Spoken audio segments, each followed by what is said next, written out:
1, we talked about the business plan, and I've been lately really telling you about the books that helped craft this entire methodology so that you can do additional reading yourself. So you get attached to the why I do certain things that the way I do and why they work, by the way, right?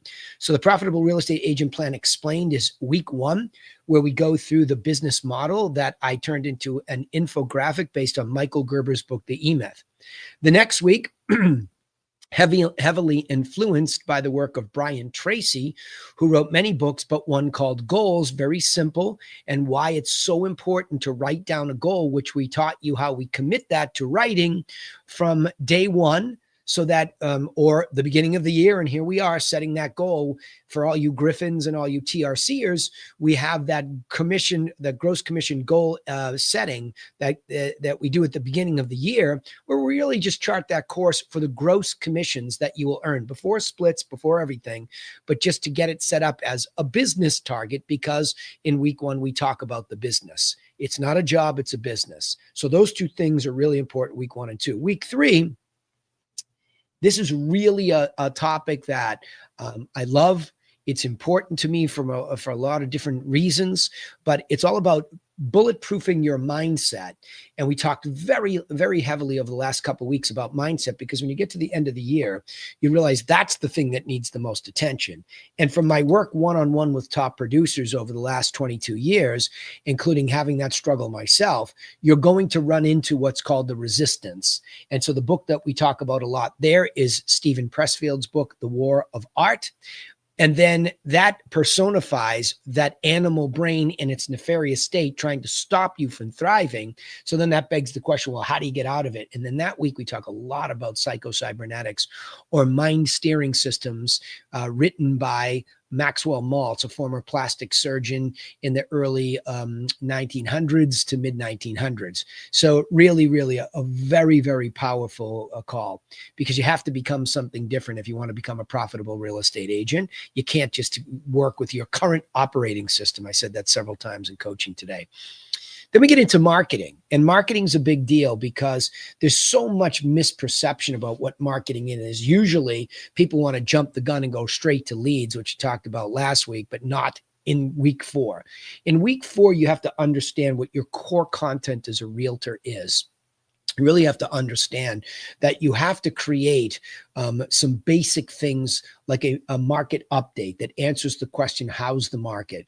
Then learn how to put that all together in week 5, where we really create content into what's called a unique selling proposition. So weeks 4 and 5 really define marketing as it relates to effective marketing. And then we put it together in a unique way that is stunning, that something so simple can be unique, but it's literally the piece that changed the trajectory of the types of properties I sell, where I went from selling an average about 350 to an average right now, to be precise, about $1,090,000. I even got up over $1,000,001 last month, but a couple lower end deals below that closed. So I went back down just under 1.1. And I have to pinch myself to think, boy, that wasn't rocket science to do it. I just had to execute once I had these basics. But when you get a unique selling proposition developed, you have to realize also that just because you can focus on the median or above sale and try to get those listings, it doesn't mean everybody's a match just because you have the goods. Just because you have good information or the right information, the right order, it's not going to land with everybody, because there's a thing in marketing called avatar. And when you have an ideal or a unique person, you have to understand that there's psychographics, meaning, do they really have a why? Is their motivation level in the 9 to 10 range on a scale of 1 to 10? Because if you don't have those things, they're not avatar. And there's no such thing as, well, did you learn how to overcome objections? To do what? Change their why? Change their personal motivation? Sure, there are some things you can do to educate people, and they set free some of that fear. And yes, they might move up the ladder on the educational piece, and maybe it tweaks the why, but you really are looking for those people that have those fundamental things so you can match your unique selling proposition with that ideal person. And a lot of that marketing information I learned from Dan Kennedy, who is a great information marketer. So turning information into physical information products in week 5. That's a real heavily influenced Dan Kennedy body of work. If you wanted to look at his book, Magnetic Marketing, you would understand where those principles come from, and also Avatar. But then last week I talked about leads. We finally get to it. It takes us 7 weeks to properly arrive at leads, where most new agents come into the business and their perception is, and it's a terrible misperception, that they should immediately go after leads. And they don't even know how, right? They don't even know why. So they haven't even thought about the business as a business model. Like, for example, in week 1, we talk about Michael Gerber's challenge to small business people, saying, how does the business really work? Well, the business works off of listings that go into a multiple listing service, which is all digital these days. So if you don't come up with lead generation techniques to acquire listings at or above the median, you are certainly not charting a course to become a profitable real estate agent. So it's very important that you arrive at an understanding of all of this before we can get on to the next piece, which is scripts. What do you say? So strategically, remember how we've set up the conversation tonight about scripting. And I'm going to tell you, and I'm going to jump up and down in a puddle, splashing and making noise. Scripts are everything. The precision of how you say what you say, all of that turns out to be wildly important.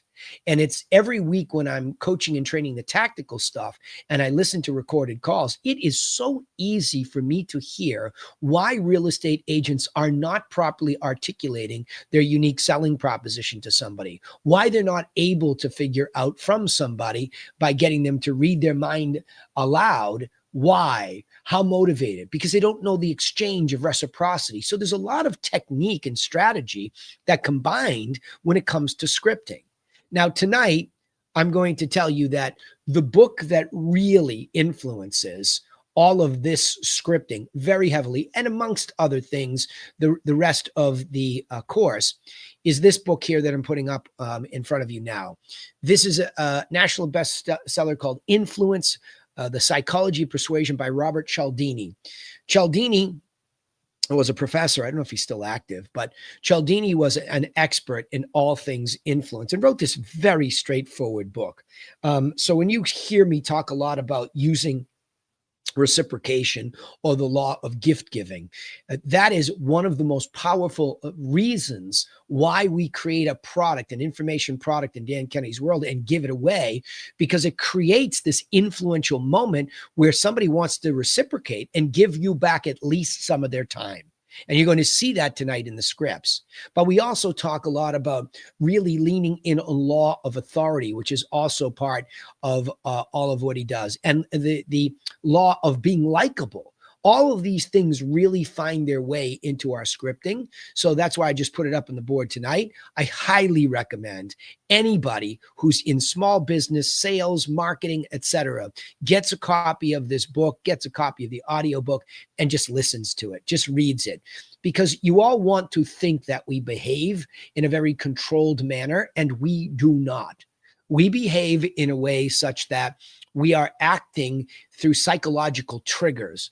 There are many other books about psychology, but I would start with this one, and it's just very powerful. By the way, Charlie Munger, who was and has since passed, Warren Buffett's partner, loved this book and talked regularly about Cialdini. And it was originally written to have people beware of the nefarious tactics of sales and marketing, people that were trying to get your money from you. But there's obviously a positive edge to that too. And it's all about positively influencing people, but not being naive and too idealistic. You have to understand that just because you have virtues, you're a good person, you're hardworking, and you want to give away this stuff, you still have to be an influencer. You still have to sometimes even cut through misperceptions and get people to be influenced by the truth. And that's a very, very tricky, slippery slope sometimes. And ironically, the resistance shows up and says, oh, that's a little bit nefarious. You should never be like that. And it's wrong. It's wrong. It's wrong. It's wrong. We are doing the right thing by people by getting them information in the right order that empowers them to sell their property and or buy one in an appropriate manner. And you have to fight against bad advice out there, misrepresentation out there. So I'm making you into the army of do-gooders when it comes to getting this stuff. And you need to know the techniques of influence. Otherwise, you will be so idealistic, you will get eaten alive. Okay. So this is to protect you as much as it is anything.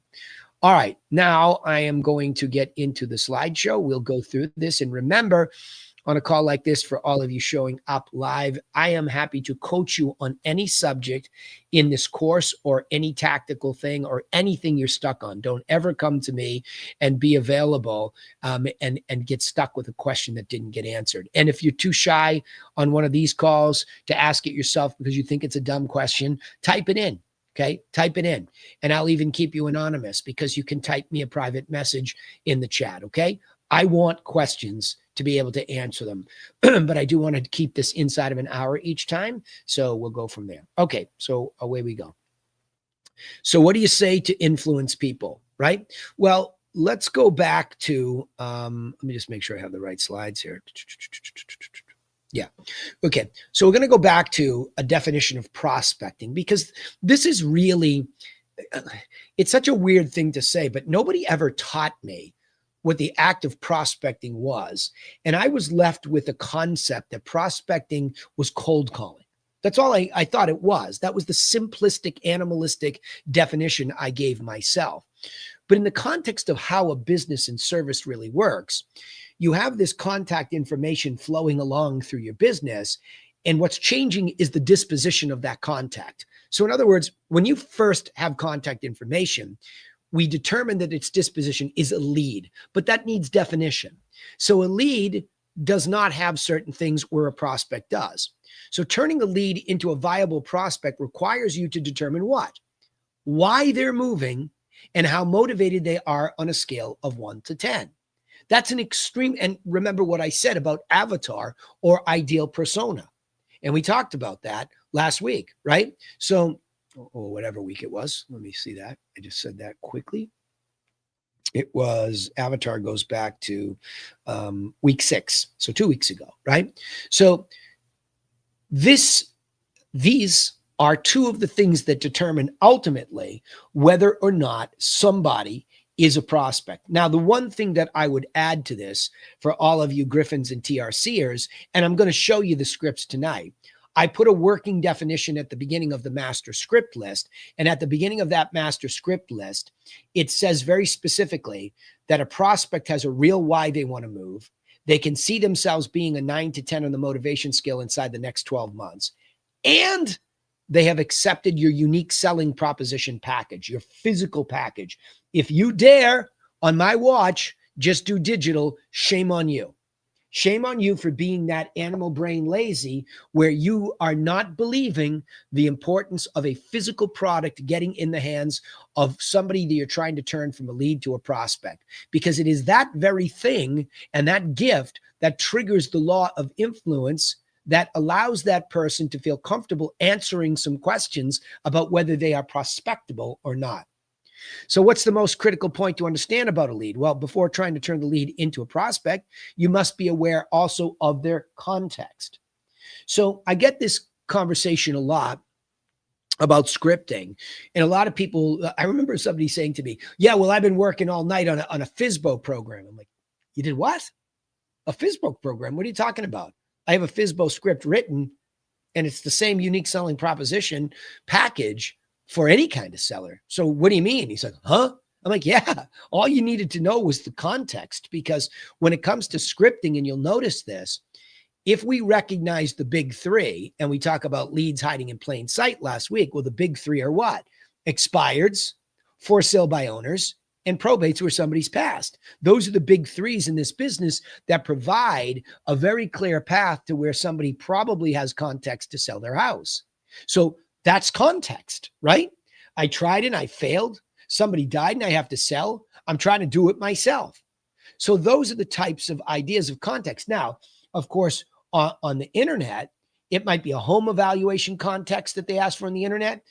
As far as buyers are concerned, it might just be an opt-in where they were trying to opt in to get access to properties for sale. So those are all contexts for sellers and buyers. So you have to understand that before you go to try to turn them, you're going to have to recognize that context to make that connection quickly, especially in a telemarketing medium. Or door knocking, especially door knocking, because it's the most direct. You better be ready to go and understand the context that you have at that door so you don't sound like a fool and get kicked off the porch, right? So what primary law of influence, Robert Cialdini, should you understand when developing your offer? It's critical to understand the law of reciprocity. So before we can sit here and craft a script, the reason for a script is really ultimately to make an offer to the ideal or avatar type of lead in hopes of turning it into a prospect. It's a very simple formula. However, we've got to come at it with a primary law of influence. And so here we go back to this idea of the unique selling proposition being one of these physical packages of information, right? So I have these physical packages of information that I talked about when we talk about unique selling propositions. And this is what the gift is. And it's physical, right? It's an Amazon fulfillment moment when you get a gift that you've sent to yourself at the house. You know, it's Christmas time, you know, and holiday time. So these gifts are showing up at everybody's doors left and right. So doesn't everybody feel great when they get a gift? Yes, it's a law of reciprocity. So we're going to build all of this on that law. That's why in advance we said, let's make a physical information product so that when we get to talking to these leads and trying to turn them into prospects, we have to come up with a script that properly articulates the value of this gift. You can't just give a gift and think that's going to be enough. You have to give a gift that really lands with that context. You see how they connect? Right? I have to give to the FSBO. I have to give to the expired. I have to give to the probate a thing that is seen as valuable, presuming that when I talk to them, they are indeed an actual avatar, meaning they do have that context. Because, of course, you can call an expired and their context has changed. They decided to keep the property, or they just are eliminated immediately because they're already in a relationship with a realtor and they're not interested in your gift. So there won't be any chance for reciprocity in influence. Okay. Next, what secondary law of influence should you understand when delivering your offer? Well, it's critical to understand the law of authority. So I expressed this a lot when we talked about the unique selling proposition, is that you have to understand that in a strategic system like this, I am teaching you for you first. The whole idea is that this is going to be about teaching you first about this business. A lot of you that might come in here are newer to the business and you've just learned through these courses about compliance and it scared you half to death. That has really nothing to do with learning how a house actually gets sold and how somebody should actually, in best practices, buy a house. So those are the things that are in the 7-step plan for sellers, the 6-step plan for buyers. You have to really go in there and learn it yourself so you become an authority on how those things actually happen. You get attached to it. Then you learn from there the importance of taking those plans and layering them with pictures and details of properties that sold around the expired, sold around the FSBO, sold around the probate, or for the buy side, pictures and details of properties that sold recently in the area within which they want to buy so they can see what the money's really buying.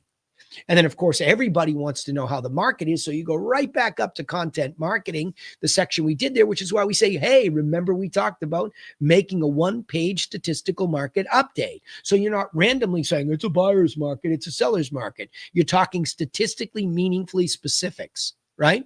So all of this gets put in a package that you're in control of and you believe in, you understand.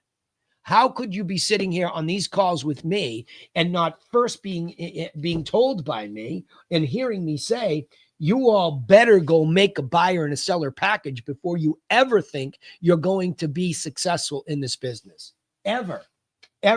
It's a huge mistake to think that you can wing it in this business. I already see people winging it. And when I say winging it, sometimes you're just defaulting to what you think you should say, or you went on the interwebs and some knucklehead with a script said, here, go do this, and it doesn't work, and you're scratching your head because you're not thinking through strategic principles, which are immutable or unbreakable. So an information product gift that's organized information to empower a seller or buyer in an educational way is a unique selling proposition in every sense of the word. But now you got to pick at least the basic leads, and I want you to be profitable. So you're looking at median and above wherever you can. But now how do you offer it? What do you say? You don't just walk up to a door and say, hey, I got some stuff for you, right? You want it? You don't do that. It doesn't work like that, right? So how will we know for certain whether that lead is prospectable? Well, using a script, you ready? Now watch this one really carefully. Using a script allows you to eliminate your what, according to Michael Gerber? Your human discretion. What Michael Gerber talks about in his book, The E-Myth, is eliminating human discretion wherever possible at the operating level. And you see that in the evolution of business now. Most significantly and pictorially, you could go and you could ask ChatGPT even to give me a picture of a Henry Ford assembly line back in the day versus a Tesla assembly line today. And what you're going to see is a lot of machine tools. You're not going to see anywhere near as many people screwing on nuts and bolts to a car. You're not going to see that. So evolution is we're taking the people out of some of these processes. Now, the good news is the people that are generating the software and the code and, quality control and all those things. Of course, we're all scared that robots are going to replace a lot of that. But I think the modern day worker will be the person that understands that they're the ones that can really creatively think, and that they can program or tell a ChatGPT or any other AI what to do. So human discretion from a nuts and bolts standpoint, yes, is already toast, but it'll be the higher level thinker who uses that stuff. By the way, in full transparency, every single Wednesday before this call, I have my website call. I own the website company with my partner, Eric, in Belgium, and a lot of our users, we come in there. We write our articles based on what we want, but ChatGPT and Grammarly actually do the writing, right? So we're already more productive than most people, which is why we can generate a very specific topic in advance, because we're not using a lot of human discretion when it comes to typing it, thinking through it. We're asking AI to go in there and structure it. So today, the soup du jour, or the topic du jour, was the Fed. And the Fed was cutting its rates, right? And so I didn't have to think about that with my discretion. I said that will or will not affect mortgage rates. So I went to my website. I saw that mortgage rates actually went up in the last 24 hours, 6.133 to 6.2. And I asked ChatGPT to write an article on how in the world could we be doing, lowering rates with the expectation it's easing things, but rates are staying up, right? And so we wrote an article just like that. No human discretion versus me stitching things together other than me saying, here's a higher level concept, right?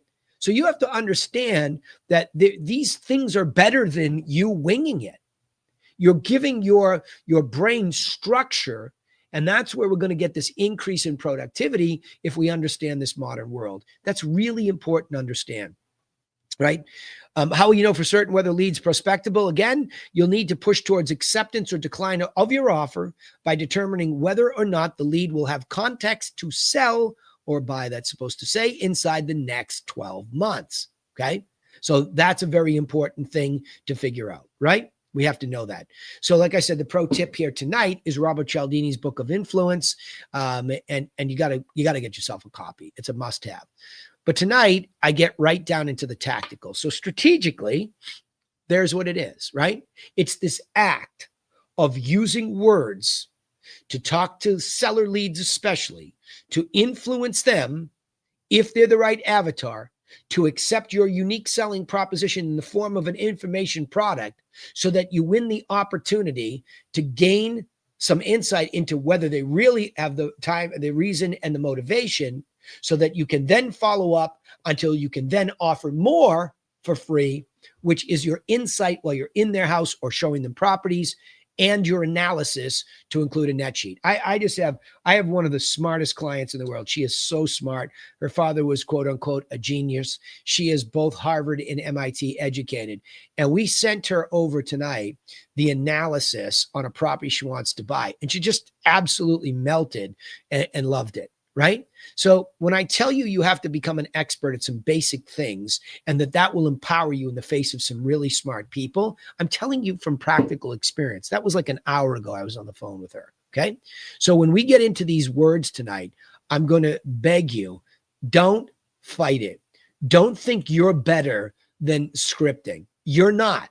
And I'm going to show you how these things really, really work. And I'm going to stick to the expired script because that's always the most evolved, but I'm going to go show you this first. And so you can show me or tell me when you can see a prospecting formula tab in front of you. I'll go through this, then we'll open it up for calls. How many questions? Yeah. Somebody give me an amen. Thank you. Thank you. So the most important thing is the prospecting formula says, listen, you are trying to turn a lead into a prospect when they have a real reason why. And on a scale of 1 to 10, they're going to be a 9 to 10 inside the next 6 to 12 months maximum. Now, I say that some of the agents that have been around me a long time can go further than 12 months, including me. In fact, I just got a call from a guy who's got a $3 million property, and he told me, I'm going to be very loyal to you. He doesn't even know this. I actually got this booklet from him. He doesn't, and I've been holding it here. He has this incredible booklet on the property that I've been holding. He's got pictures of it. He gave it to me. It was like a very, very very specific thing. He said, I'm a loyal guy. I like you. I'm going with you when the time is right. And there we are. I got that call today. So I've been following up with him for probably 36 months in a telemarketing venue because he has a signature property, waterfront with a dock. That's signature on Cape Cod. But he engaged my unique selling proposition, and he has engaged that unique selling proposition follow-up for all that time. So see, that diligence in creating these prospects through a system and then using the system to follow up and keep my bookmark in the page with him, that when the time's ready, I don't lose to an agent who's not as good, but happens to be the agent of the moment because I have never left the context once it was first created. And that's what builds a business. If you want to do business, you can try to just find people off the internet that you think are going to do something or hope that maybe a third party like a referral sends you somebody.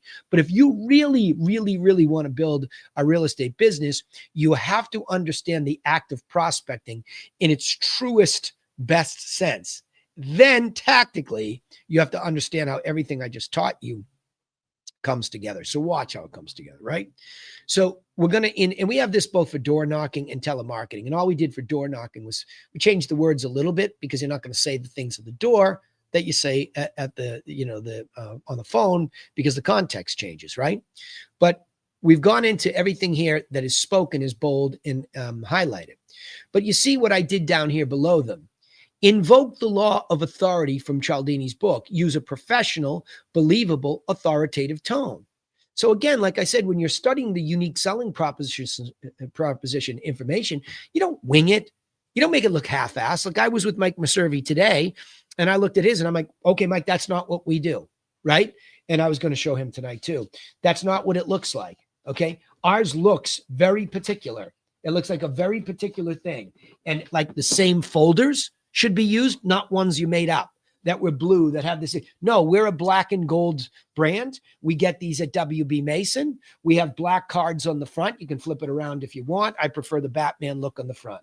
They have 2 folders on the inside. When I tell you precision matters, it's because I have thought, how will somebody get this and consume this? Because I don't want them doing too much thinking. I want them doing. So in advance of the script, all of this stuff is laid out, right? But now with authority, I'm going to say their name. And I heard Natalie on a call this past week, and that's why we do coaching, because you think you're doing something a certain way, but then when you hear yourself like, oh my gosh, I'm not even close. And then you're wondering why it doesn't work for you because you're not doing it right, right? You're making corn at the, burgers and fries stand. And that's where all of this principle comes from. Great movie called The Founder. and you should watch it. You should see how McDonald's really developed this super precise formula. It's incredible what the McDonald's brothers did. And then when Ray Kroc came along and reconvinced them to franchise it, he freaked out on people that were, going out there and changing it. It's a great scene when he goes to one of the franchises he sold and the guy's cooking corn on the cob and whatever dessert they're giving away, and he freaks out on him, right? And he yells at him on a golf course. So precision matters when it comes to predictable outcomes, okay? So you want to say, Mike, it's a question mark that comes like as if somebody's in trouble. And that's the trigger we have as children. So psychologically, if I say Mike and I inflect downward, Mike, there's a law of authority to that. Is it Mike? How are you? What? It doesn't say that. It doesn't say that at all. But that's the way that your human discretion creeps in. And that's the way the resistance says, oh, no, you don't have to do it exactly. Yes, you do. You're not going to make it your own. Tonality wise, once you're into a prospect relationship with somebody, you might change the tone. But if you don't keep reiterating the message, then you've missed the point of reminding them. And you've gained some familiarity that you don't have. This is a business context. Right? Even when you have a past client where you hit it off and it was a wonderful relationship, you still have to stay in that professional mode. This is a business. This isn't some casual thing. So you don't pick this up and just make it casual. Mike, this is Danny Griffin from Griffin Realty Group. Now, I don't have to sound like a tough guy, but I certainly don't want to invoke my best Disney voice. Mike, right? I don't want any of that.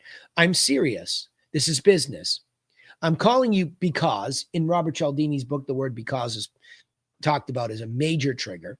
People lean in. I saw your beautiful home. Oh, I would never say beautiful, right? Or what if it's not beautiful? Shut up and read the word, says Danny to the animal brain, not you. Beautiful invokes what? The law of likability. You become a likable character when you refer to their property as beautiful, even in the face of them saying, what are you talking about? It's a teardown. Oh yeah, beautiful opportunity though. Okay. Just stay in these laws that influence people. It's not a bullshit thing. I really 100% believe every property for sale is a beautiful opportunity, right? So whether it's physically beautiful or not, it's a beautiful opportunity at the right price for somebody. Distress sales are a fantastic opportunity for first-time home buyers, investors. So say the word. I saw your beautiful home where? Online, because that's where we do see them. And noticed, and there's the context, it didn't sell. So because is a trigger word in Cialdini's book, beautiful invokes the law of likability, and didn't sell gives them the context as to why you're interrupting them. You know their context. I've been doing my homework. I know you. So it brings this, not familiarity, but it brings this understanding. There's a real reason. The because is the reason. So I'd like to give you this gift. And here's the mega law of influence, reciprocity. Law of gift giving. I'd like to send you some information. We don't get into it now because we don't have a lot of time. We got about 15 seconds to get these first 3 lines out of our mouth smoothly, with authoritatively, but in a likable way. So I'd like to send you some information to help you sell it next time. Now, in another book that's not Cialdini's, Seth Godin, Godin, great marketer, talks a lot about permission marketing, right? The double opt-in. Get the permission. Don't be so afraid to not get the permission. May I do that? Because what you're getting is the opportunity to market to them. Now, of course, you're giving them information, but you're marketing to them this differentiation about you that you actually will take the time to make this information and send it. Now, again, this is so psychologically driven.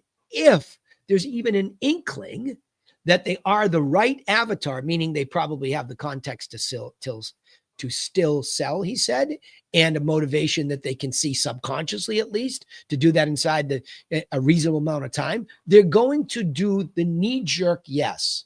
If you've ever been to the doctors for a physical and they say, let me test your reflexes, and they hit you with a rubber hammer right in the right spot on your knee, up goes your leg, you can't stop it, assuming your reflexes are working normally. Well, these people can't help but say yes in a reflexive way because you've used so many triggers. Okay.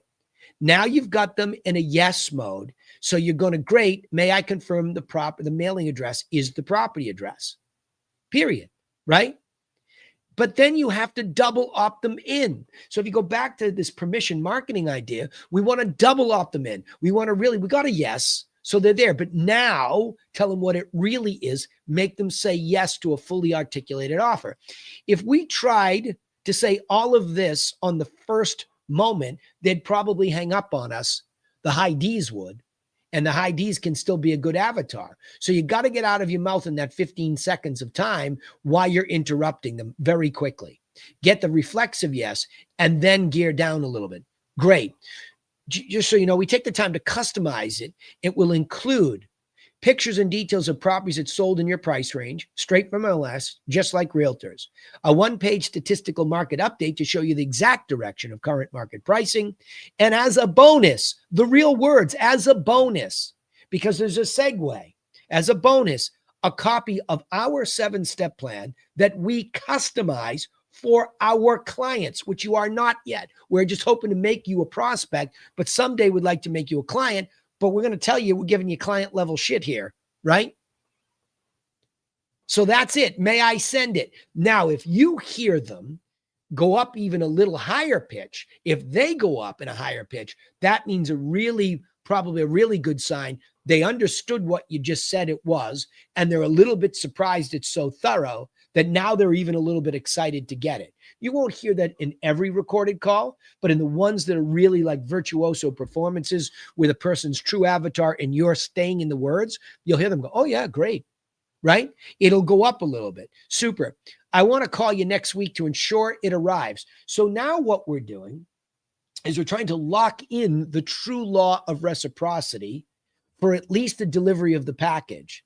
I want to call you next week to ensure it arrives. What's the best day to call and what's the best time to call? Slow down and get the commitment. That's another one of his laws. It's a law of commitment. Okay. So if I give you a gift, I've triggered reciprocity. You're going to give me some time, but now I want you to commit to a particular time and day so that hopefully you're committed to at least answering. It's very hard for people who have the attention span of a gnat right now because of what the internet's done to our brains, but at least trying to get them to commit to this. So when it arrives subconsciously, hopefully we put a dent in this. Great. I'll call you then. But before you leave, I got to take something from you. Okay. Here's my reciprocity. If I get this far with you, I gave you this. You said yes. I'll be calling you next week, but I need to take something from you. I just got to double check that you're really the avatar. By the way, while I have you, reiterate likability because now I got to take something. It looks like a beautiful property. Why are you trying to sell it? Now you shut up, because this is also it's similar to a law of influence, but Simon Sinek's made an entire living as a professor talking about why. Start with why, okay? It's a very, very, very powerful question. Why are you doing this? Because what it does, it allows somebody a beat to go into their subconscious even, not necessarily their conscious, right? But their subconscious, and go, and come up with a quick answer, because your subconscious is an incredible computer. It's like its own chat GPT. If I put the right input, why, and it goes into the supercomputer, it probably can spit out an answer pretty quickly. Downsizing. I'm sick and I got to get out, whatever. Job change. It comes quickly because you've let them go. But if you're talking over them while they're doing this, you miss the whole point of allowing this influential question to have them open their mind aloud. Now, remember, you just went through 2 beats of double opt-in. Yes, yes, I'll call you, law of commitment. So they're in it with you at the moment, assuming that you're moving along at a pace that is matching them and you're swiftly getting to this spot. You can control it if it's slower, but you got to get this answer because you have to know whether you're about to waste your time or they actually have this, right? Now, once they answer why, listen to them. Listen to them. When I was role playing with Natalie the other day, I said to her, I forget, I said, somebody died. And she went, oh, on a scale of 1 to no, it doesn't say, like, you must allow for them to speak. Listen to their answers and engage when they stop speaking. Be patient. So all you have to do is keyword people. I'm sorry for your loss. A little breath. Thank you. By the way, soften your tone because the context just changed, right? Death. Geez, I'm sorry. On a scale of 1 to 10, how motivated are you to sell it within the next 12 months? I'm still going to ask the question, but I'm going to change the tone with which I'm asking it because this is getting more personal. The first stuff in the scripting is to manipulate them, to get them to say yes twice and commit to a follow-up. But now I can further qualify to see if they have the why in the motivation. So again, on a scale of 1 to 10, how motivated are you to sell? And shut up. Don't say, do you think you're a 9? Do you think, just shut up. Let them go there and have that process themselves. And even if they don't come up with it, maybe you can eventually lead the witness. Wow, that sounded like you were really motivated. Is that a 10? After they say something and can't spit the number out. But it's better to say, okay, what number is that? Right? And just try to get them to say it, because the more they say these things, they're committing themselves to it and they're co-creating this experience with you. People will support what they co-create. People will support what they co-create. People will support what they co-create.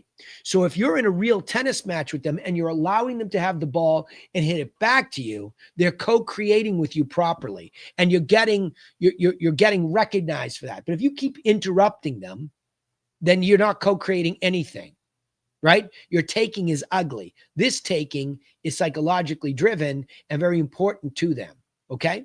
So now, if it's 9 to 10, try to add to the offer, right?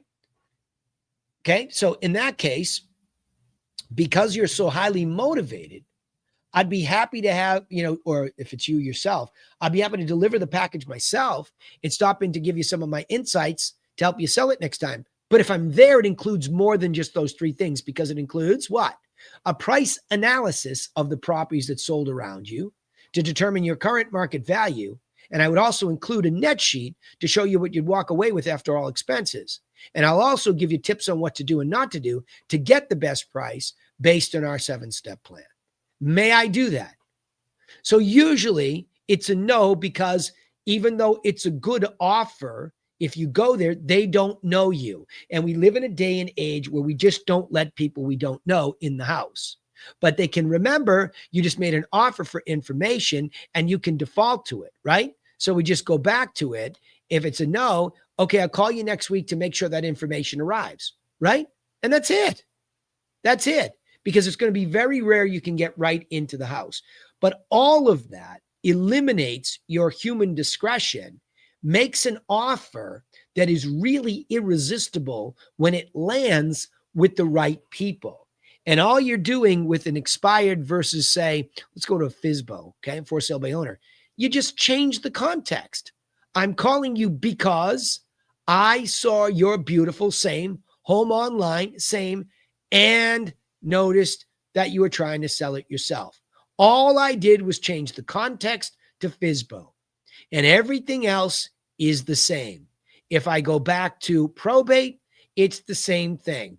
I'm calling you because I noticed that you're the personal representative for a probate estate. Assuming there's real estate in the estate, I'd like to send you some information. So really, there's a couple of lines here that get a little bit more complicated, right? But that's context highlighted there.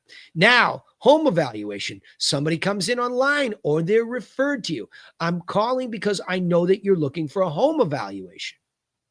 So all you're doing is slightly tweaking the scripting to recognize the context within which you found them. And that allows you to then make the offer, right? So it always comes back to the same thing, all right? Whew, all in one breath. All right, I'm going to stop sharing. I'm going to come back to all of you, and I'm going to open it up for questions and see what y'all have for me. Okay? Shauna, you look mysterious in the dark there. You're all glowing You're glowing in the light, and then it's mysterious in the back. That's a good look. Questions from any of you tonight? There you go. It's all good. Natalie, thoughts about this since I brought you up a couple times?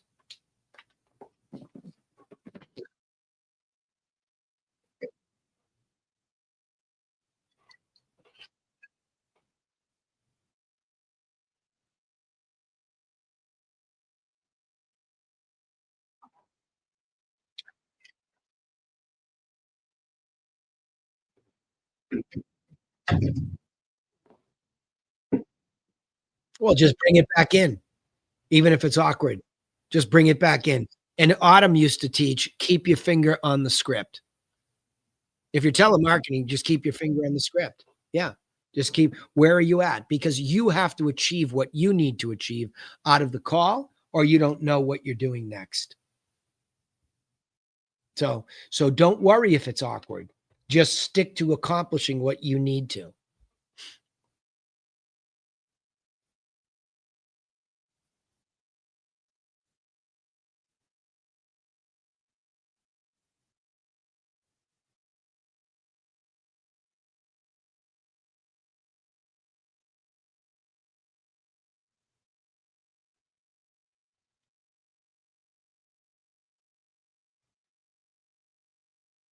Not yet. No, no, not yet. Give her the information so she can vet you. That was my whole point. Give her the information so she can vet you. Then make the offer to Zoom. Yeah. No, see, you're trying to take by just wanting to go to a Zoom is a taking mentality, and that's what we're trying to shift. Give her the information. Let her digest it. Let her vet you. And then you call and say, "Did you get it?" And you follow up the script this time because last time you didn't. So your follow-up script, right? It's very important to follow that. I mean, it's critical to follow that, right? You really, really, really have to follow that. So let me just go back there for a second. Because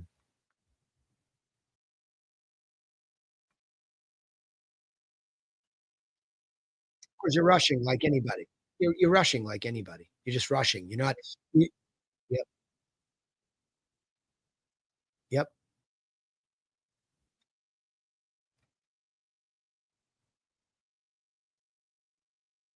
Yeah.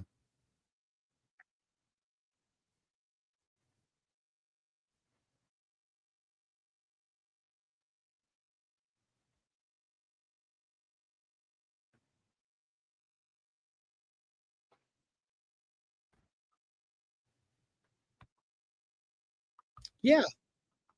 Yeah, because the resistance is so strong without the education, the fundamental of understanding why I do it this way.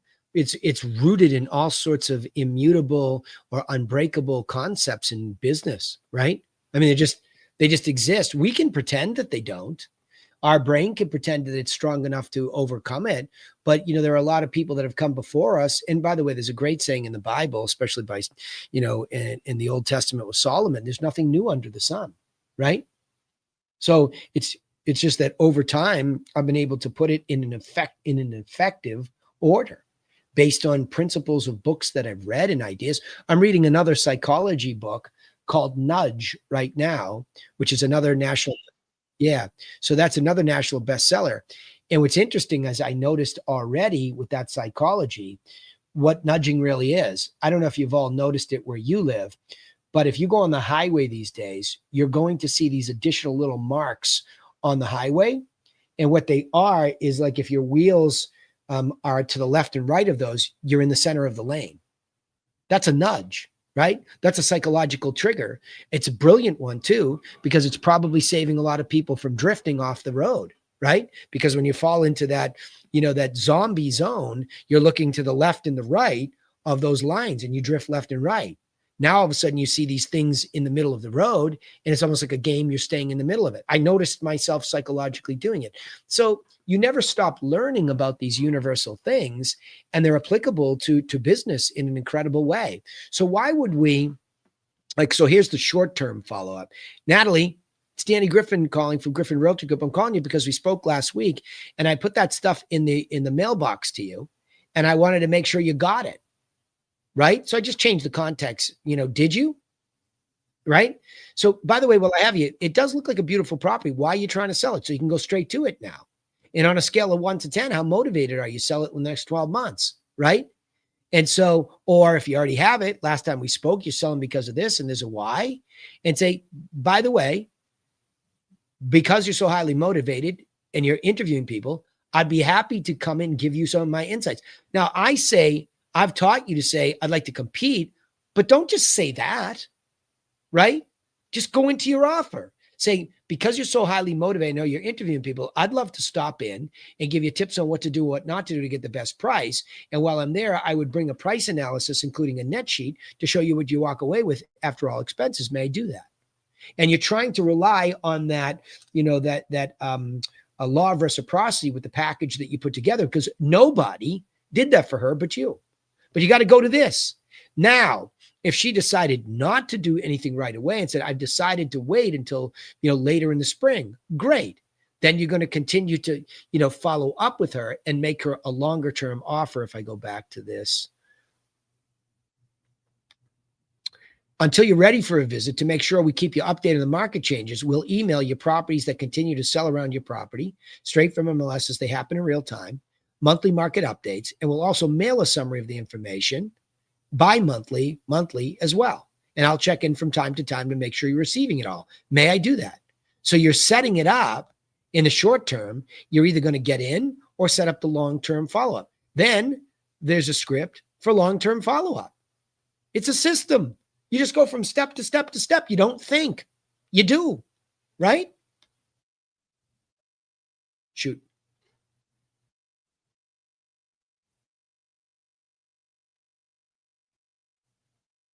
Yeah. Yeah. Why not? Why wouldn't you want it? Why wouldn't you want it? Because you're trying to kill it. You gotta not be afraid to kill it. Don't kiss their ass. Otherwise, you got to bloat a database. And now you're doing all this work, and somebody see it's very, very important, Jackie, that they continue to accept your unique selling proposition, right? That they are engaging your USP, initial offer, and follow-up. So if they will not accept your follow-up, then no good. No good. You're wasting your time. It's not a prospect. So fight for it. Say, listen, this is going to be really helpful. And I want to send it. Assuming I have a chance down the line to compete, let me show you how I follow up, right? Don't be afraid to be that aggressive, because you've got to bring people to a conclusion, because you don't need that many people to sell or buy with you in a year to hit your financial goal. You don't. So don't waste time with people that won't really become a prospect in the right way. Sure. Yep. Go.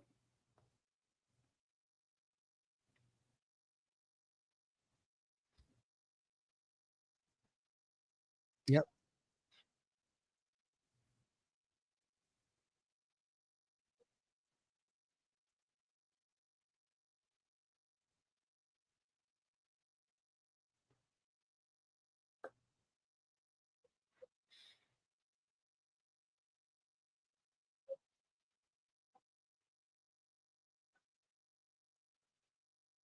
Oh, you'd go to, yeah, I'll give it to you. I'll give it to you. It's called Chat GPT.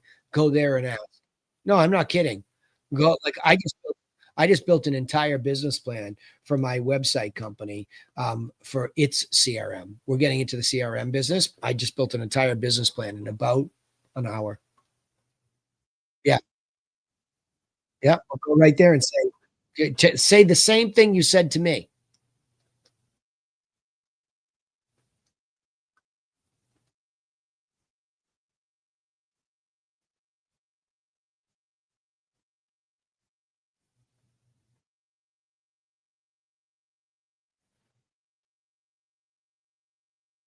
Good, good.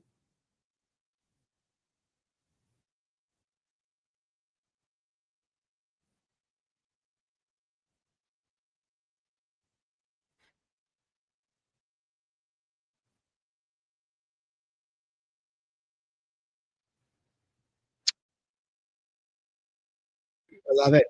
A brilliant idea. And this is my whole point about AI. It's a brilliant, yeah, yeah. That's a brilliant idea. Yeah. Well, what I would say is, well, I would just go to Chat GPT and ask it. Say, I'm reading the book, Psycho Cybernetics, and I would like to create a version of myself successfully saying this script to somebody at a door. Here's the script. And how do I go get my voice and my face saying this script? Right? Yeah. I think it's,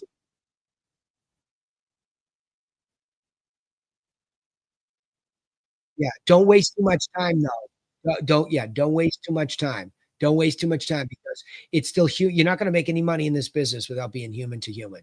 Like, listen, Jackie, I just put another double-ended deal under agreement, the weekend after Thanksgiving because I was in a house doing an open house, right? And I answered a phone with a real human. Had nothing to do with anything other than that, right?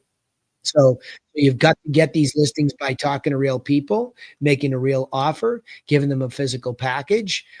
Just be careful. I think more as getting additional coaching on specific subjects is a brilliant tool. By the way, I was going to tell you too, while you're doing psycho cybernetics, you should probably listen to The War of Art as well by Stephen Pressfield, because he really does a brilliant job of talking about this outlines a battle plan to conquer the internal foe. And the internal foe he personifies as the resistance. And so the resistance is actually, Doug Winters and I were talking about this, it's very insidious. It's devilish and it's shape shifting, and it can sneak up on you. It can say, "Oh, Jackie, you went to this this thing on AI, and AI is the way, and AI is good." Okay, good, Jackie. Did you also door knock a one expired listing just the way that this plan says you're supposed to this week? Did you do that? Because if the answer is, let me just go there. Because if the answer is no, you lost, right? You lost. That's the war. The war is you lost. Let me just see if I can get it here. Hang on one second, because I want you to see this. Yeah, and a good distraction. People say, "Oh, screw Danny Griffin. Screw Danny Griffin." Screw, that's what your animal brain says, and everybody says, right? Screw him. He doesn't know what he's talking about. AI's the way. Okay, great. I'll bite. AI's the way, right? However, I'm the one making money selling houses at the high end. So I'm telling you where I use AI, and I'm telling you where I'm leery of it, right? Hang on a second. Trying to go to tire screen here. Bear with me because I want you to see this. Probably could have just done window. Tell me when you can see. Yeah, good. Okay. So here, this isn't going away. Day one, Monday, choose one like target listing. I don't care if it's one of the big three, you pick one. I like expireds, they're the most no brainer. FISBO second, probably for all of you, and then probates. Make a seller package. Just make sure that avatars, they're not like, they didn't just expire. Give it a week or two. Add it to the contact pipeline manager. You can put it in your front seat and drive by and door knock 5 days in a row. And then on the sixth day, you can mail it or drop it off. Then you can start a whole sequence on telemarketing, calling them 5 days in a row. If you're not going to door knock, go straight to the telemarketing 5 consecutive days in a row, then mail it, right? But if you haven't done any of this, you can go to 16 different conferences and you're just wasting time because it's not a primary way of acquiring a listing at or above the median price. And that is the strategic marketing plan's primary goal. The reason for building a unique selling proposition, building these scripts is so that you can turn the right lead into the right prospect and then follow up, right? So it's the primary goal. And this is not going away ever. And it hasn't since I've been in the business. It's not going away. So we can sit there and we can procrastinate because the war that's going on in our mind to crush our creative, which means what? You are an entrepreneur, all of you, trying to build a real estate business, and you're going to be up against the war every day. So become aware of it by Pressfield's book, but then understand how to program yourself out of screwing up the priority of things to do.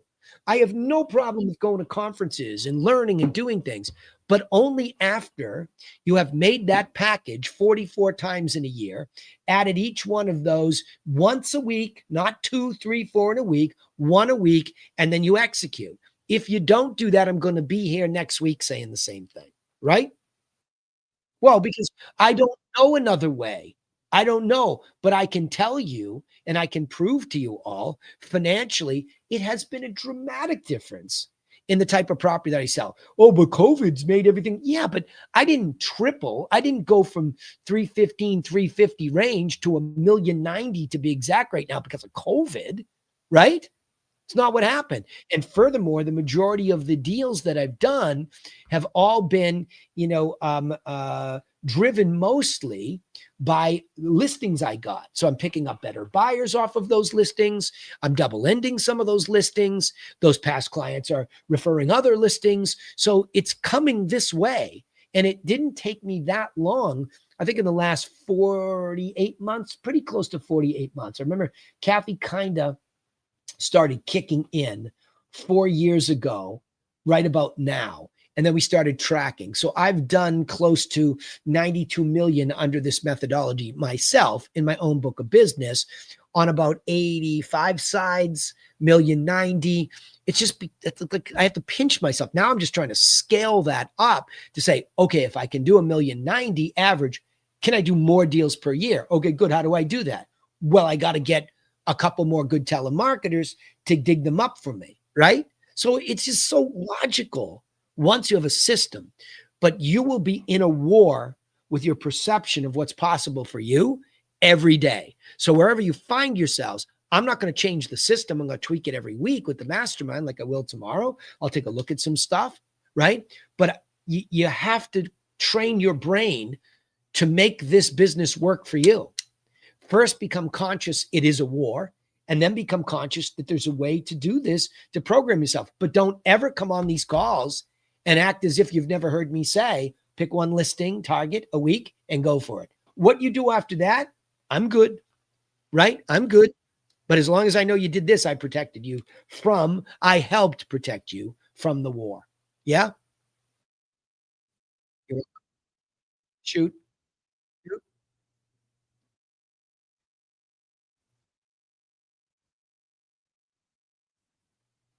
Remotely from what?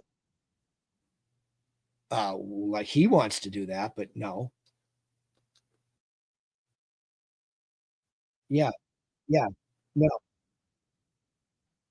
Yeah. Oh, you wanna run one. You wanna run one with physical people. Yeah, yeah. I mean,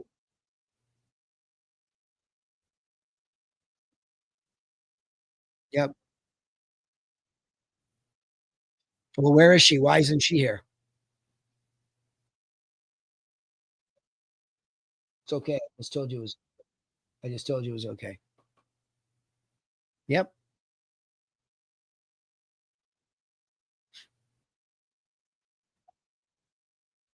Yeah, well, she just tell yeah, just tell her to come here. Don't worry about all that. You're up in your head. Just bring her here. Okay? Good. All right, gang, we're OT by 7 minutes. I don't like to do that to you, so I'm gonna call it there. Good job. I appreciate you all coming live. I know it's not easy to do all these calls live, but yep. And then again, remember, you are all invited on all the calls. Okay. Any of you inner circle, types that come to these things, that are TRCers or Griffin affiliated, tomorrow's mastermind, it is Thursday. You're all welcome there because I'm getting a harder time getting just the masterminds on anything because we're all so distracted. I'm inviting everybody on all calls. Okay. All calls. And Shauna takes advantage of that. So she'll tell you that's how you keep programming your brain, right? Good. All right, gang. See you later. Have a good night. Thank you so much. Appreciate you all coming live. Have a good night.